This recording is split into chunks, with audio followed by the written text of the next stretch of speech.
Welcome to Mindful AI, the podcast where we explore how to create AI that is beneficial to humanity, ethical, and promotes human values and flourishing. Today, we're thrilled to introduce Mary Adewunmi, a pioneering researcher in medical AI, founder of Cares AI, and a strong advocate of AI for good. In this episode, Mary shares her powerful journey from computer science to medical AI, sparked by a personal tragedy during COVID-19 that revealed the critical need for better healthcare technology. She explores the promise and perils of AI in medicine, from remarkable diagnostic accuracy to addressing bias and interpretability, while ensuring AI helps doctors serve all patients with empathy and care. If you find this episode insightful, please subscribe to Mindful AI and leave us a review. Your feedback helps us bring more of these important and meaningful conversations to you and others. Hello and welcome to the Mindful AI podcast, where we do advocate for human values in AI.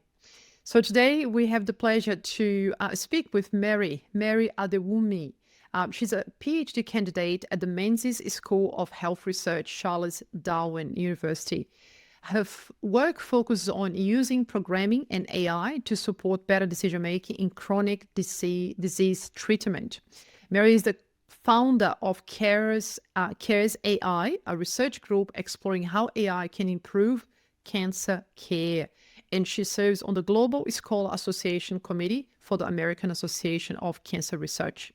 She's also a Kaggle mentor and has received several prestigious awards, including the GISTA AACR Award for her deep learning research in colorectal diagnosis.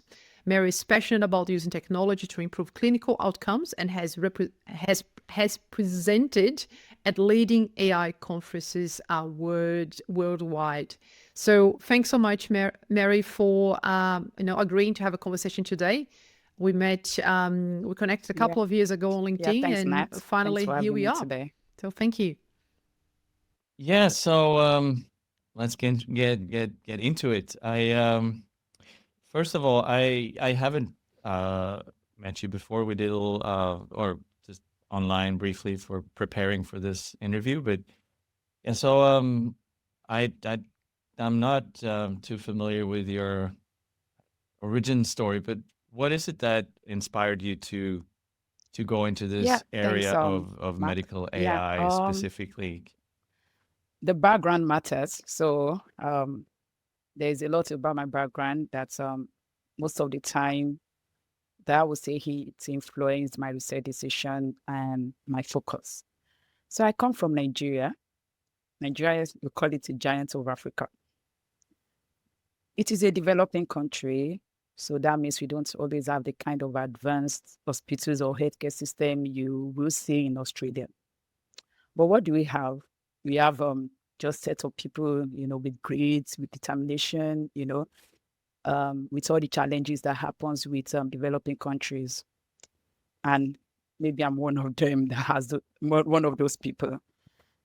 Okay, so I hold bachelor's in computer science and master's degree in computer science. I'm sure you're surprised that. So what am I doing in medical AI?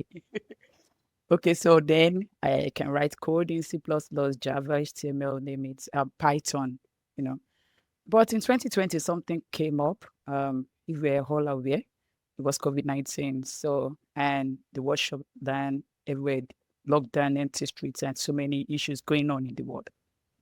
So during that time, I got a call from where I was that, my father-in-law was sick. Then it's Professor Adewunmi. He was 75 years old. He was very ill. So I rushed down interstate to go and see him. When I got there, he looked very terrible. So I rushed into the hospital where my younger brother then works as a clinician. Yeah, because of what is happening, so they couldn't access his old medical records. Whether it's data, the past history, and everything. So, and the personal clinician or personal consultant that has been treating him could not come out as well. So he was thinking that, maybe he has COVID. So everybody was scared, of course, because that's the order of the day then. So before you know it, my father-in-law passed away and the diagnosis came out. And the heartbreaking truth was that he never had COVID. He just had a chronic bacterial pneumonia, which will have been treated with antibiotics. And he has an history of it. So, and then they were giving him antivirals thinking it was COVID. Do you understand? And before you know it, just because they didn't have access to his full medical history, the personal doctors were scared to come out. And maybe if something have happened, maybe if they've had access to past medical records, is on electronics the way it is now, or maybe there was a virtual doctor. Yeah, it was misdiagnosed. Yeah, and So it was that moment simply changed misdiagnosed. my trajectory. I was like, it yeah. taught me 3 powerful lessons, and then there and there I found my purpose. I was like, clinician needs to find fast access to patient history, because if they've had access to his patient history, maybe it will have still, maybe we will still be here today, And I noticed that speedy diagnosis can save lives. And again, it was prescribed the wrong drugs. So, and that could have deadly consequences as well. So I would say that influenced my story. And before you know it, I changed. I moved. I was like, what do I have? I have computer science skills. So how can I link? What could be a bridge between the computer science and medical issue? Because I know that the world was really going through a lot at that moment medically, especially people dying from not having face-to-face conversation or not having face-to-face diagnosis with clinicians, and a lot was going on. And that was when let me bridge it. And there I started studying and diverting my programming skill to medical data or medical problems. Thanks for sharing, Mary. And I might jump in real quick, Martin. So I'm curious because I don't relate to losing a father-in-law, thinking that it's COVID and actually being misdiagnosed. But I lost my father when I was 17 to cancer. So I'm curious with why cancer research? I imagine that you have received a number of grants. You have published many papers. In your bio page, there is a full list of your achievements, which is very impressive, Mary. So I'm wondering why cancer? Okay, why cancer research for you? I wouldn't say I just chose that cancer. That it was a coincidence. But at that time, I remember I joined Umdena after going through the training of learning Python programming. So most of the medical problems that they were trying to solve then, it was cancer. So there will be melanoma skin cancer, there will be colorectal cancer, there will be lung cancer. And before you know it, I started finding myself, because I already had the drive in me and that purpose in me. So I just started joining them, and I would join their projects, sit down with them. And before you know it, I started learning it. And before you know it, I just find out that coincidentally, most of my work are just cancer. And I was like, what happened? Why did you just go into cancer? And that was it. So I would say it was more of a coincidence. It wasn't that but I see the struggles.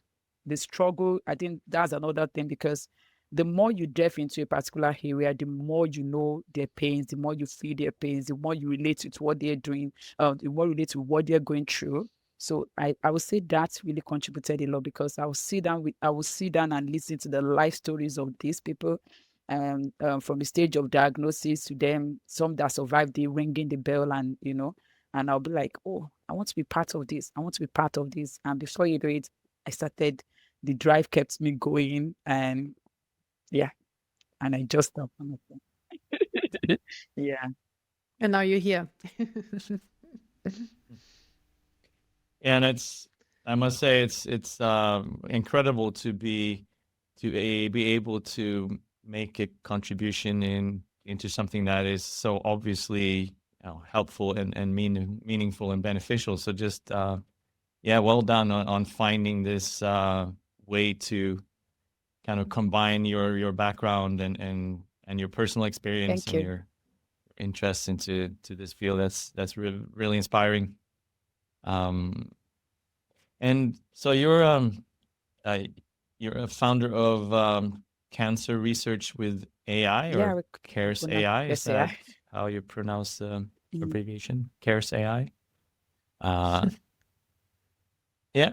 So would you mind just telling us a little bit about what CARES Yeah, AI thank you, is and Martin. what that CARES AI organization does? is a group of AI programmers. First is a research group, but it comprises of AI programmers like myself, clinicians who understand, can diagnose and validate solutions, medical AI solutions, and bioinformaticians who study medical data. So all the three of us come together with the goal of carrying out evidence-based research, to improve its outcomes. And KSI was born, it wasn't just born, it was born out of curiosity. I told you that I was in a group before. I joined multiple group, Omdena, and some other group, P53 in ovarian cancer group, and so many other groups like that. But I saw that it was not just about implementing a project. It has to be impactful and that truly improves health outcomes. And this can only be achieved through rigorous peer review of our methods before disseminating and showing to the world that, these are our results, and that can only be achieved through, journals and conferences. So my former group was more about just implementing the project, looking at the accuracy, high accuracy and stuff like that, but at the end of the day, I understand that it's not just about some high accuracy. It's about validating the solution that is really of benefit and is really impactful to our world. Yeah. So I remember when we first reached out to you and we were preparing for this interview, there was some news that came out and made global headlines. Really, it was not your group of researchers, but a group of researchers that just released an AI model that detected endometrial cancer with something like 99.3% accuracy.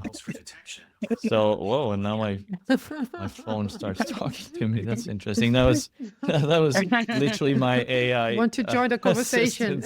coming in. Yeah. Yes, summarizing AI research for me. That's hilarious. Well, anyway, so yeah, so medical diagnoses are obviously undergoing this major shift with AI now consistently outperforming humans in these life-saving detection tasks. So what is looking from where we are now? What is the potential of diagnostic use of medical AI in cancer and maybe Yeah, cancer like you rightly said, detection and maybe other areas that you see? AI is really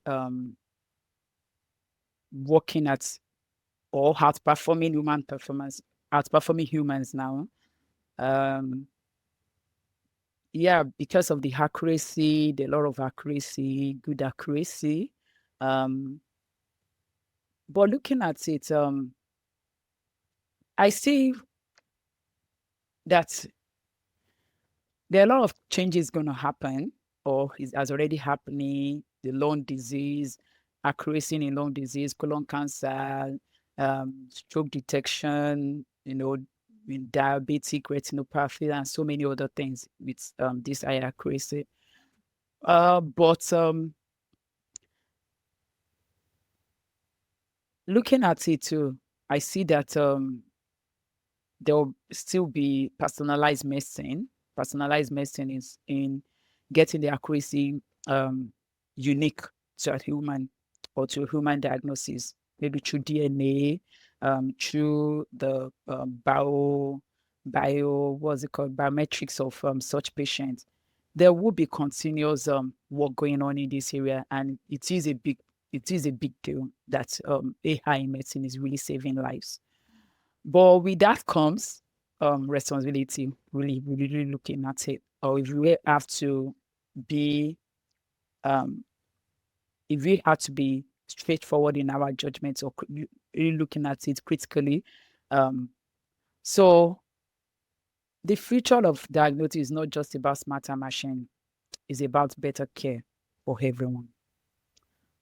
And it's only few that are getting it, that it's not just about the accuracy, but it's about building empathetic model. Model that is built with empathy. Model that is not just about performance. It's about looking at the data and know that it's the live documentations of human. So so there will be a lot of this model coming now, but I would say it's just still about better care for everyone. I don't want to go into detail, but as time goes on, I think I will go into detail of being conscious and being mindful that accuracy can happen. We can achieve high accuracy, but we need to be we need to be empathetic with whatever we are building and know that humans come first. Interesting.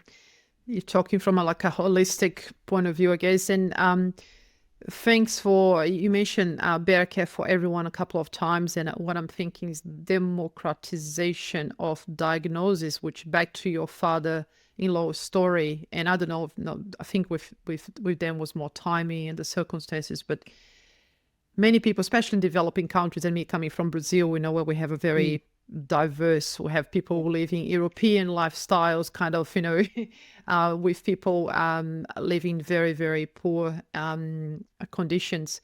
So better care for everyone. I imagine that one aspect of AI for good, AI in healthcare is really the democratization of diagnosis, which now I'm thinking of the best doctors. Not everyone has access to the best doctors in some situations. And I think listening to you now, Mary, what I'm thinking is that in addition to accuracy and precise and early diagnosis, or even preventing and predicting, using predictive models and so on, is also that, as you said, better care for everyone, making that more democratic, more available to the masses because of the cost, hopefully coming down thanks to AI. That's potentially another benefit. I don't know, I'm just talking out loud, sorry.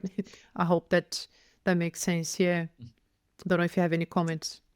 Yeah, you said it all. Yeah. You said it all, yeah. Because it's really working for the remote areas, if you want to look at it. For those people that don't have access to the locums, the doctors, the permanent doctors, those people that have access, that they only have temporary doctor coming on short-term basis and stuff like that. So if we have AI, to save their lives, I think it's really saving lives. It's going to save lives in the remote and very remote parts of the world. So you said it. Do you see we talk mainly about the role in the diagnostics side, but do you see a role for AI also in the treatment and care sides in treatment of that equation? there will be, or there are the way it will come is that it might not take over the retreatment, like when the clinician is treating the patient, but it might take over the minor or the major admin work part of the treatment.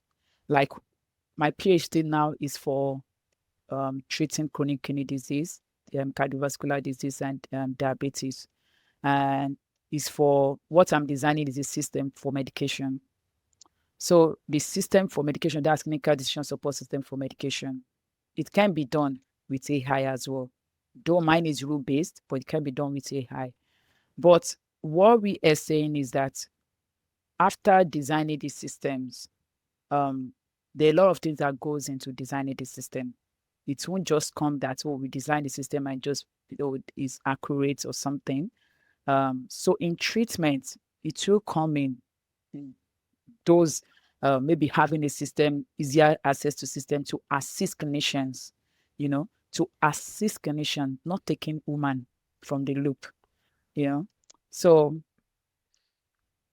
if the doctor can find assistance in getting the right recommendation, in getting the right prescription for patients, in maybe in consultations, maybe after diagnosis, in getting the right assistance for summarizing maybe the patient's details or the past history of the patients.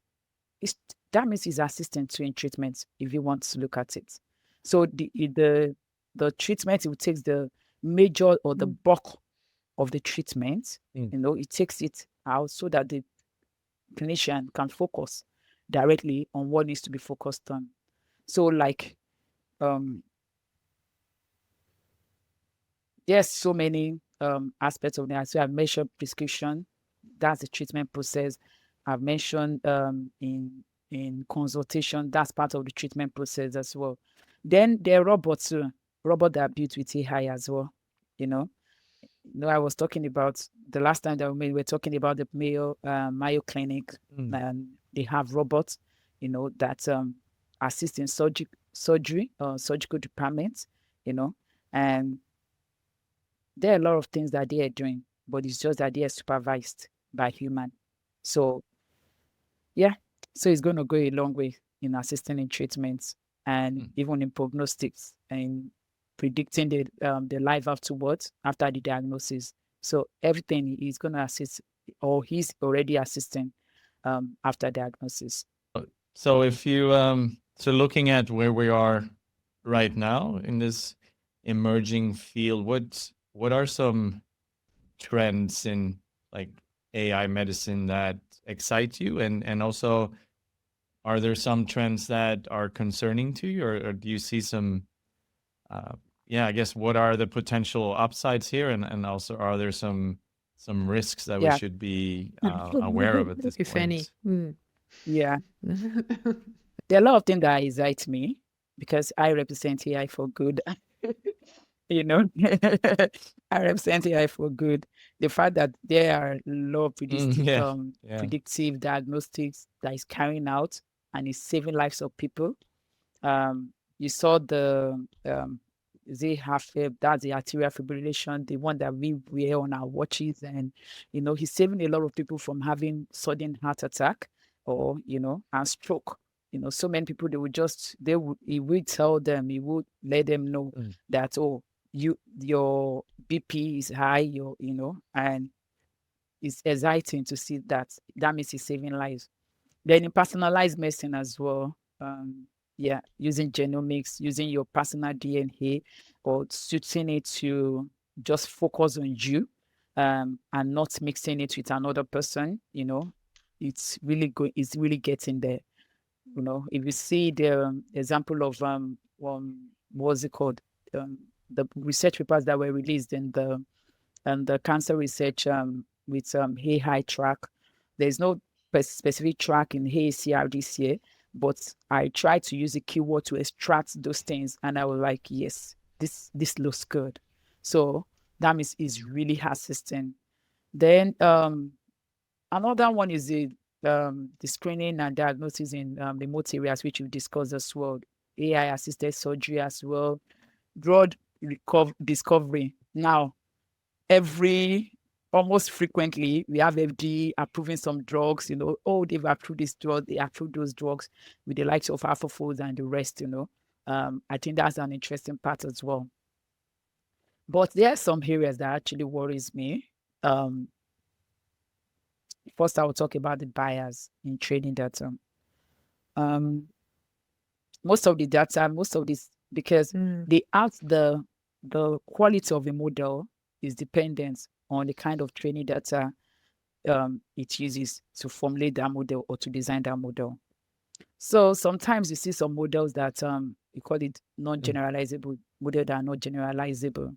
They will perform well on some cohorts of people and they won't perform well on some cohorts. Why? Because the data that they have been biased.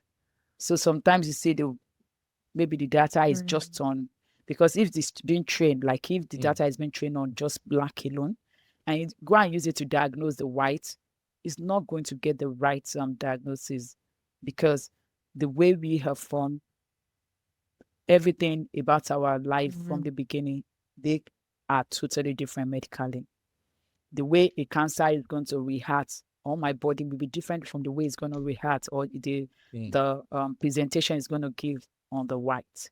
So all these things, so data bias, so there's a lot of data bias in training data, and this is really taking away the good qualities of the models that we have out there. Then another one is non-interpret a model that is not interpretable, black box models. Medically, models has to be, if we are going to use it, it has to be interpretable.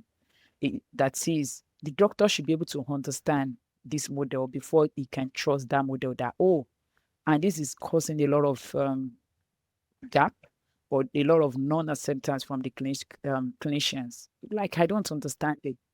So the AI basically needs to be able to walk the physician through how it arrived at its I think explainability is at the term.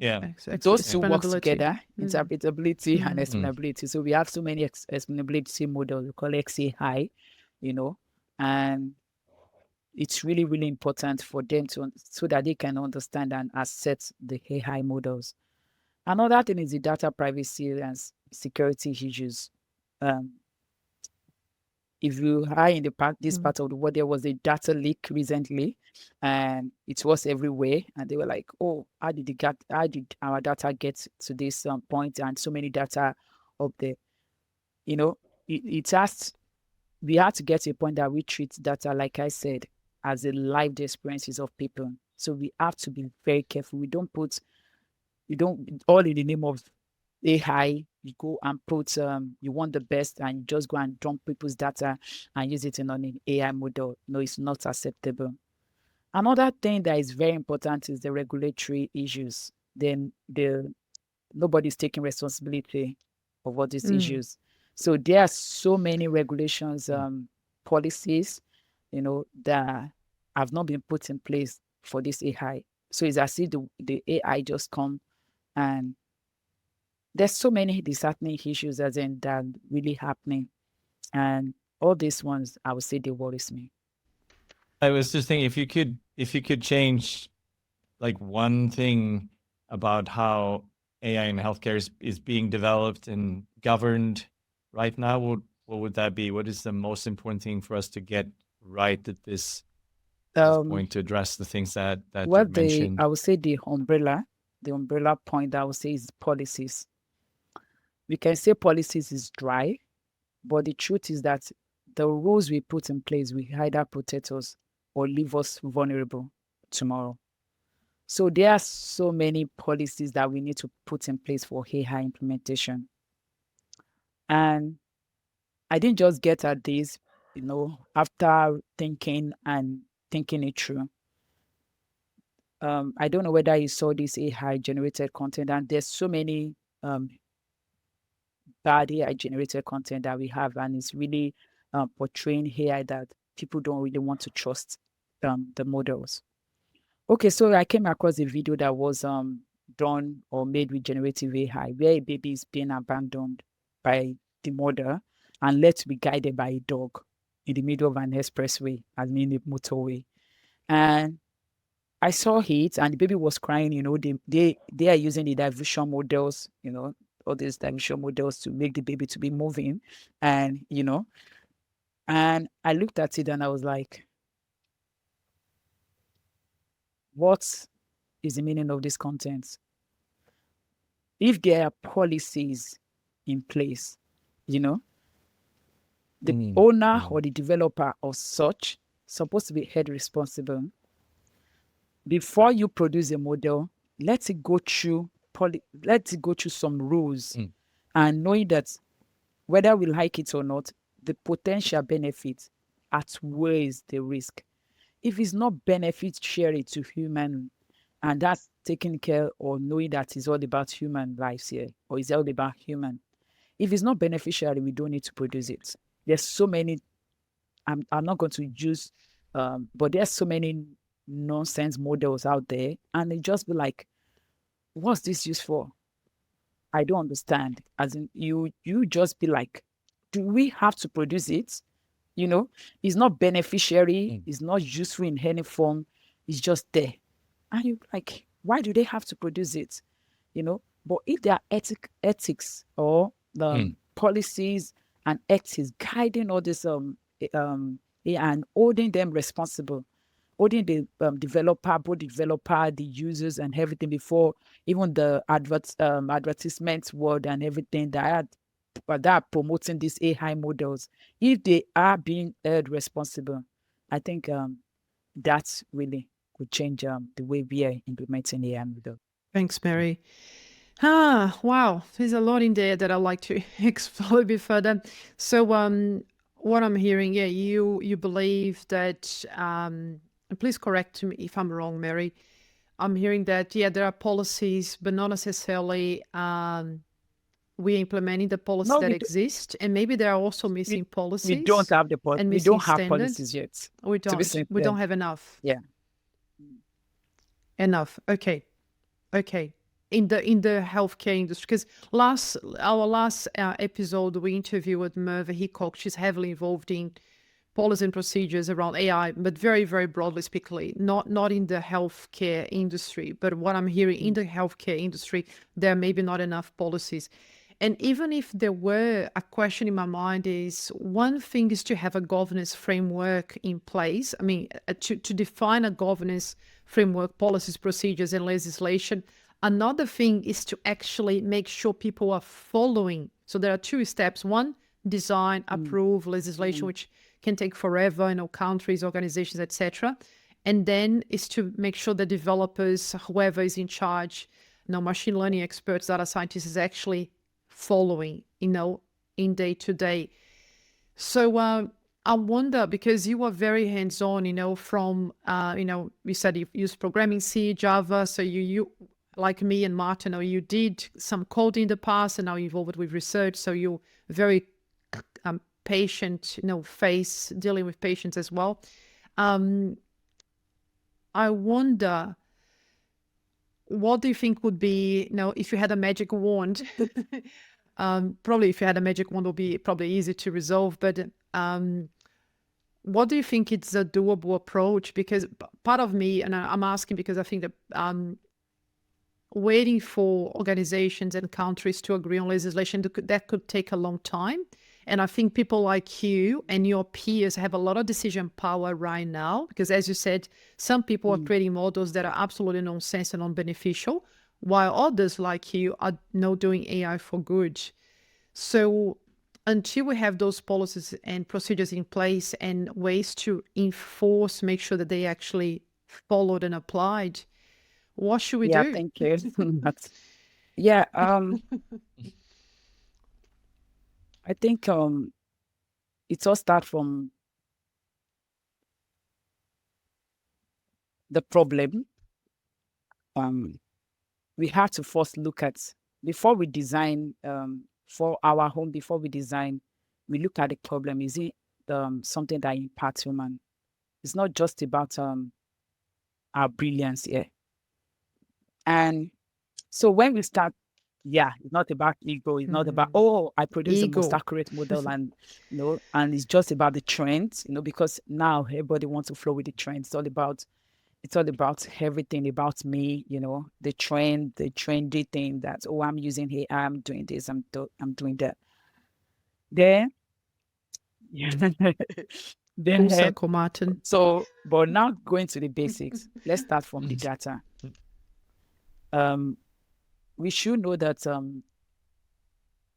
lot going on with the data, and we should spend time on data exploration and understand that I don't think I can overflog it, that those data are lived experience of humans. I think it's by Lee and saying, every row in data represents human. So we should first spend time on data exploration, understanding the data by exploring the data set. And when we are exploring it, we're exploring it with our human feeling. Because when you look at the data and the visualization and everything, you see that every regression, every correlation, every trend lines represents something. They are telling a story. They're revealing insight. They are telling us that, oh, there is a gap in a place. So we should look at it. Are we seeing the bias data here? If it's bias, get other form of data to fill in the bias and remove the inequality from it. And knowing that those one size fits it all, but one size fits who we have. So it's about who we have first. It's about human first.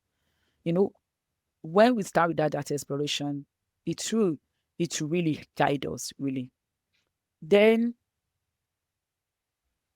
making our model, designing our model with people that are truly concerned, co-designing with communities, it's really very important. We are not there yet in KSAI because of conflict of interest and so many other things.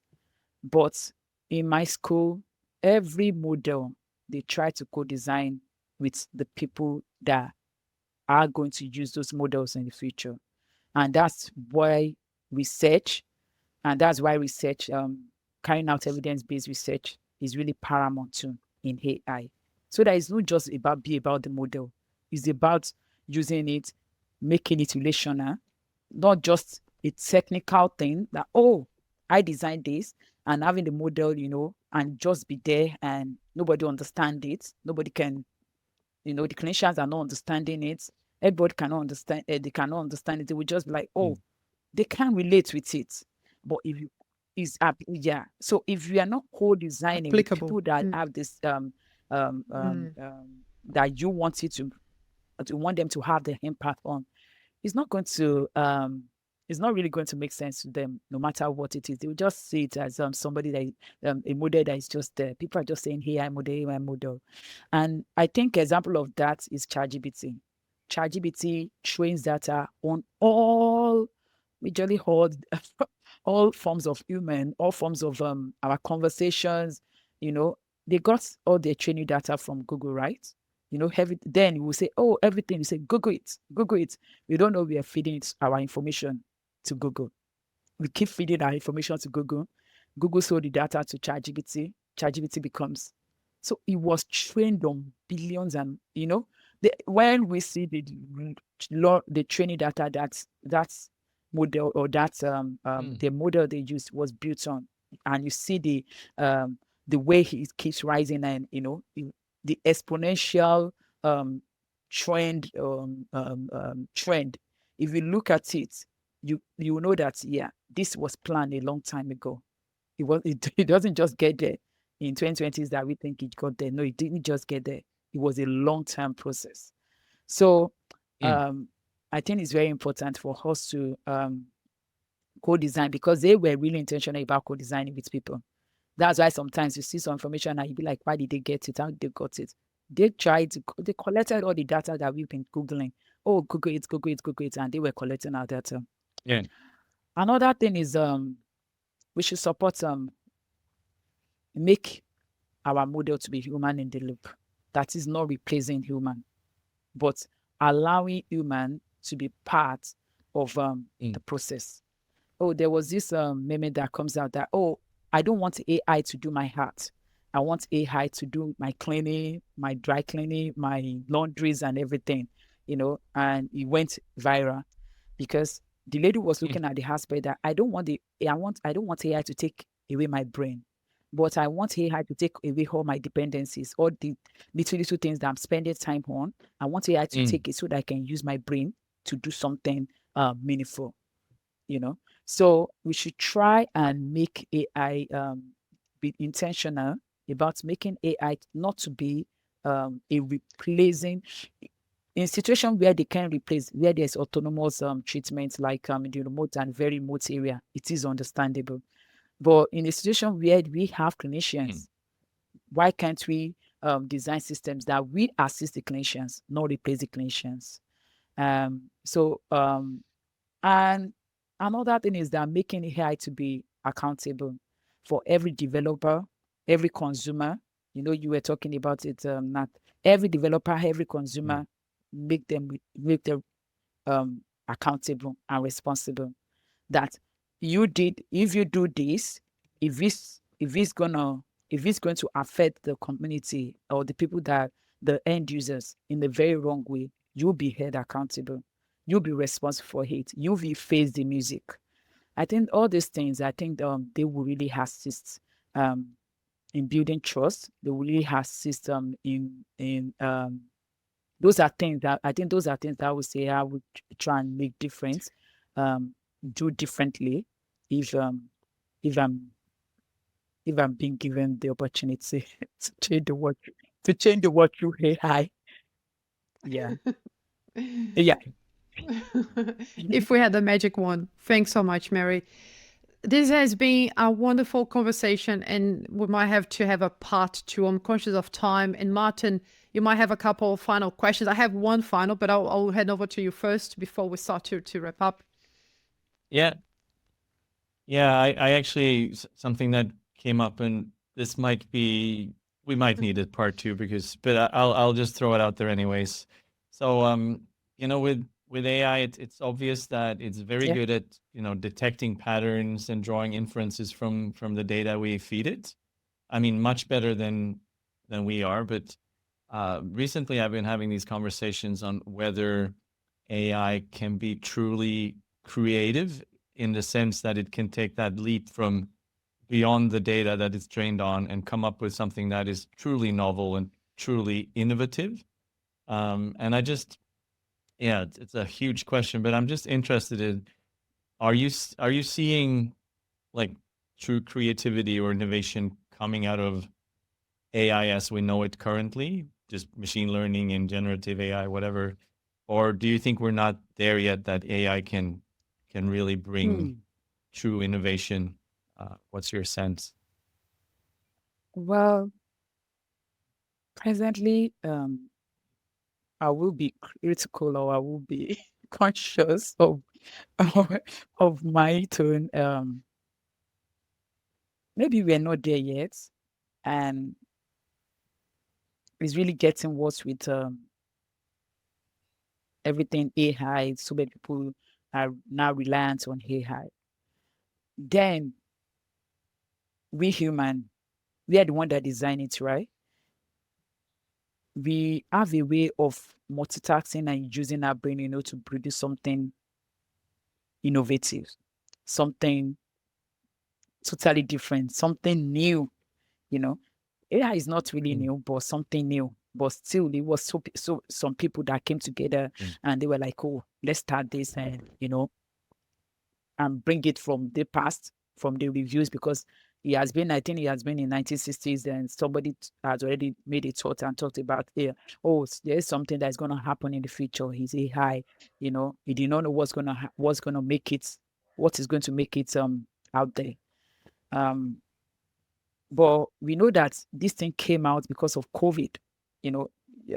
Yes, we started using it, but it went viral after COVID. That's okay. I can have virtual assistants. I can have this. I can have that, and so many other things.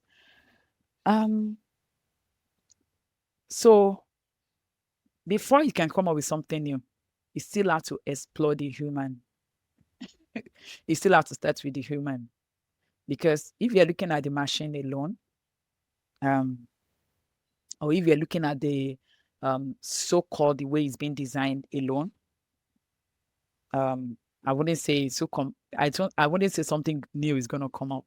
Really, it's going to come with we human thinking, we human looking at the problem, how looking at it. I'm looking at I know that the engineering are still looking at the cognitive aspect of it, but I'm still hoping that something is going to come up. It might be totally different from what we think, but it might be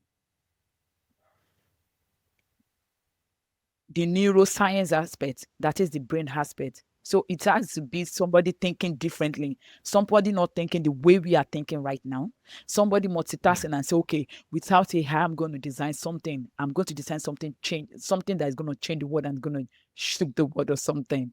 So it has to be somebody thinking differently. and that will now input and input and now use maybe something like AI to assist in bringing it to limelight. So it has to be different thinking. It has to be, AI. I'm not. It's still human. The AI that we are talking about is still human. It's not the computer system. Is we designing the models. We are the one designing the models. It's about is we that designed it. It's not the computer science system that, because if we are going to leave the computer system or the model or program is just going to do nonsense. But when we are coding, when we are writing, when we are doing all these things, we are designing the system, we are changing the system. So it's going to start. Yeah, and it's still us. It's still us that is bringing meaning to all of it, and this like extremely powerful tool. Yeah, I guess we'll it's going to be very exciting to see follow your career and see where all of this moves us into forward in the future. And it's a pity that you're not in Melbourne, Mary, because we have the launch event later this month. It would be lovely to. Well, if you want to come to Melbourne, if you want an excuse to come to Melbourne, it would be lovely to have you. So 29th of May is a Thursday, the last Thursday of May. So if you're free and if you could come over, would be great. That's to if you can sponsor my ticket. Yes. Or sponsor my travel. Well, we can we can talk about that offline. It's been a pleasure. Thanks so much for accepting the invitation, Mary, to have a conversation. I have a question. I'll just pop in there. Maybe it will become for part 2. I was wondering if certifying AI, AI solutions or AI models, like something like the ISO, some kind of standard. Is there? I don't know if that's something, but we don't have time to cover that one, but we'll save that one for part 2 conversation. Thanks so much for your time and energy again, Mary. And we'll stay in touch. Wish you all the best. Yeah, and thank you so much for, I love AI for good, and thank you for the great work you're doing. And it's really obvious that it's coming from just a really great place of wanting to benefit. So that's very inspiring. And I hope you bring great things into the field of medical AI. Thank you. Thank you so much for being here with us and having this conversation. Bye. Cheers. Bye-bye. All right. Bye. Thank you. Bye.